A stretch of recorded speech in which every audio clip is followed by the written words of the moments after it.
So, several weeks back, I went and saw the Doctor Strange movie when it came out, and I'm actually somewhat embarrassed to say that now, but of course, at the time, I was interested in seeing just how heavy the New Age and occult themes would be in this latest translation of Marvel characters to the silver screen. And the short answer is, of course, that it absolutely promotes occultism and the New Age so strongly it could hardly be overstated. And in fact, I was honestly really taken aback by just how uncomfortable I felt sitting through that movie. So it left such a heavy impression on my spirit that honestly I had to ask God to forgive me for going to see it. And consequently, I was somewhat reluctant at first to even talk about this movie because I didn't want to come across like I was encouraging people to see it. I mean, even if they were like me going to see it out of curiosity or for research purposes or whatever. But then again, I realize that most people who were inclined to go see it have probably already done so, and those that haven't probably aren't going to go see it just because of this video, and especially if I'm able to do any justice to the points that I intend to make about the story itself and its blatant Gnostic agendas. And speaking of which, that was essentially why I chose to start off with this clip showing the Doctor in his first encounter with the so-called Ancient One, who gives him this rude awakening to the multiverse of spiritual dimensions by pressing upon his third eye and sends him hurtling through all these mind-bending dimensional gateways and transcendent teachings and all that stuff. And so, very early on in the movie, this scene rapidly starts bombarding the audience with core New Age concepts such as the physical realm being an extension of consciousness itself, and how all these realms and realities can be manipulated if only you learn the rules by which they're governed. And they actually portray the whole idea of fractals, and fractals being an expression of how everything is connected to everything, and everything is repeated throughout all of creation, in the large and the small, and all that. But, I mean, the whole thing is just a celebration of occultism, obviously.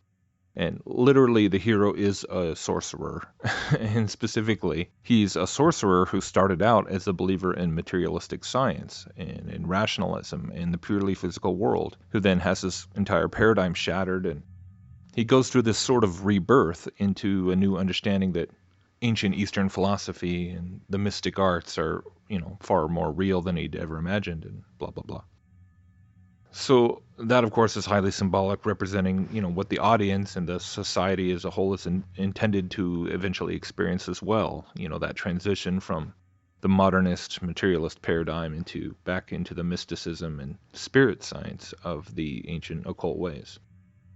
So we could go on and on about all that, but there are plenty of people out there already, dissecting all the symbolism and the little Easter eggs and, counting how many number 11s show up here and there and everything else till the cows come home. So I'm really not trying to bother with all of that stuff. But what I wanted to touch upon was just the ending, where there's this showdown with a godlike being called Dormammu, who's first referenced in that beginning astral trip sequence as the dark dimension, quote unquote, is first introduced and referred to as a place where, quote, powers older than time lie ravenous.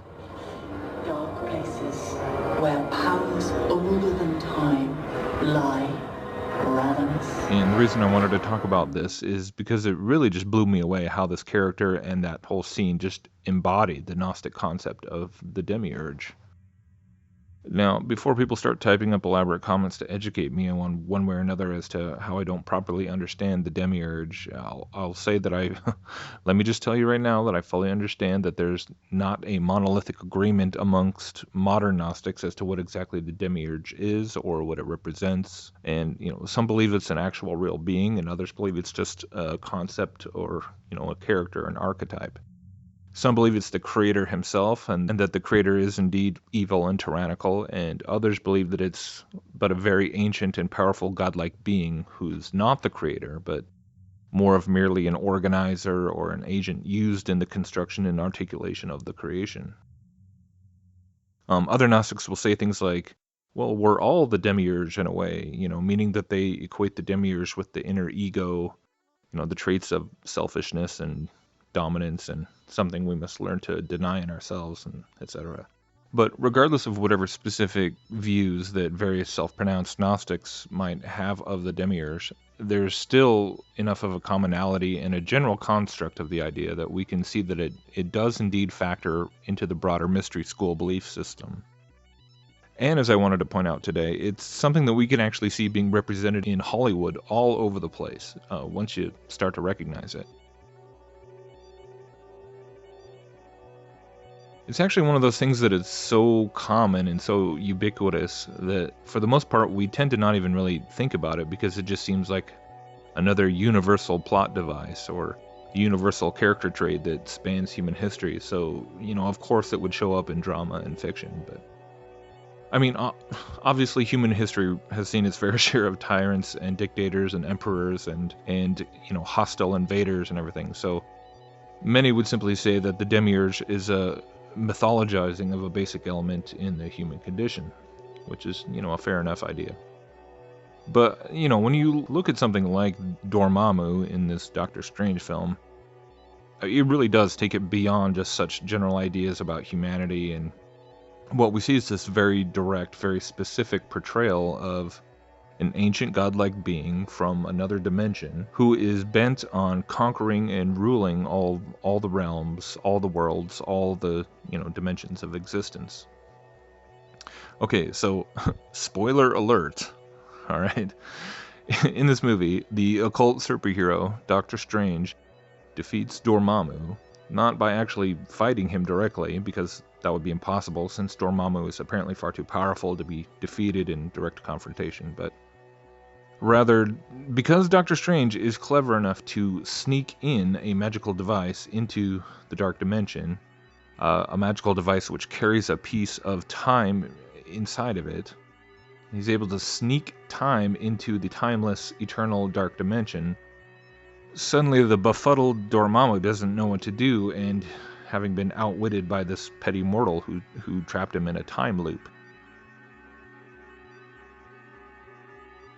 So while that might sound kind of silly, it actually very much resonates with a core underlying Luciferian concept, where God himself is viewed as a being who, though he might be all-powerful, or at least view himself as all-powerful, he's a being who can and must be defeated some way, somehow, because ultimately he is the real threat. God himself is ultimately the bad guy. He's the Satan figure in the Luciferian Mystery Babylon worldview. In their minds, God is the invader. God is the bloodthirsty, maniacal, tyrannical, psychotic, galactic despot, seeking to enslave humanity. In their minds, the return of Jesus is an alien invasion, a hostile act of aggression, and an attack that must be stopped at all costs, using whatever technological and metaphysical means necessary. And so the more we see this kind of theme appearing in films, television, gaming, books, etc., the more alarming to me it becomes, because we start to realize that indeed the media propaganda machine is very much being utilized to instill this segment of the Luciferian belief into the minds of humanity as a whole. And so overall, it really just makes me think of the sorts of teachings that guys like Russ Dizdar have given on Revelation 19:19, where he actually teaches quite convincingly, from my view, that when we look at what Bible prophecy says and about the end and how the armies are gathered together at Armageddon, that in reality they are gathering together to make war against the return of Christ himself and not against each other. That was a pretty staggering idea when I first came across it several years ago, since I had never heard that idea my whole life when it came to Armageddon in the end. But the more you really look at what Revelation 19 says, and then consequently compare that to all the propaganda and to what the Luciferians themselves seem to believe and seem to be preparing for in a whole host of ways, it really does all kind of line up.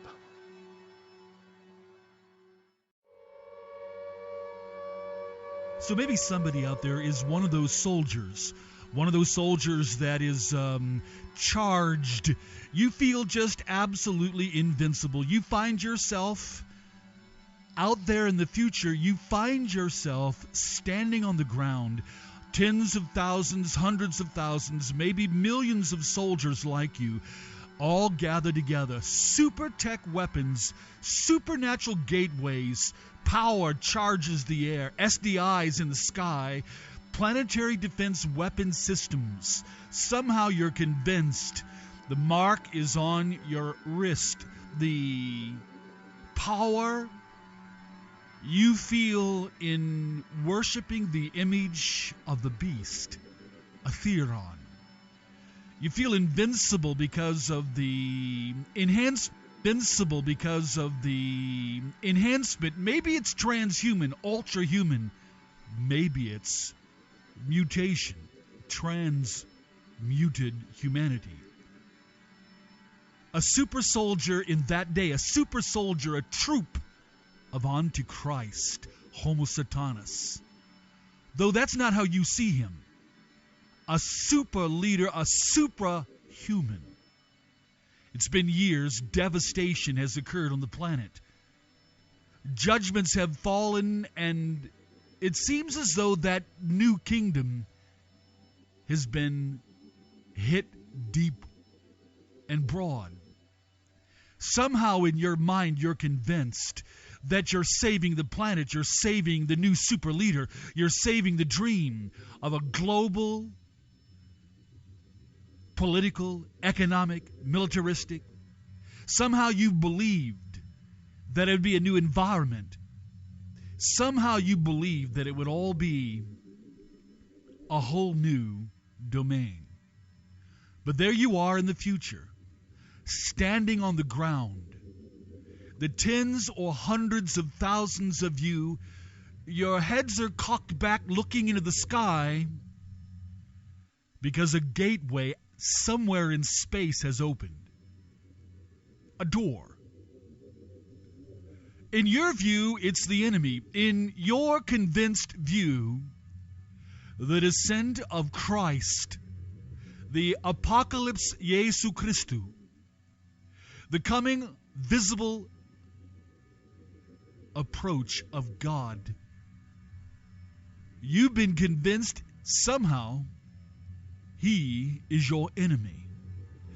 The armies of the troops of Antichrist on the ground, you're looking straight up. Your weapons are there. You're in the machinery. You're in the skies. You're ready to press buttons. You feel the synchronicity of gateways supernaturally opened and operative, and it seems as though your team, your army, your equipment, your planetary defense weapon systems are indestructible, indefeatable. The light gets brighter coming down from outer space. The roar in the heavenlies seems louder than you expected, more thunderous. The brilliance of the light, you begin to mourn.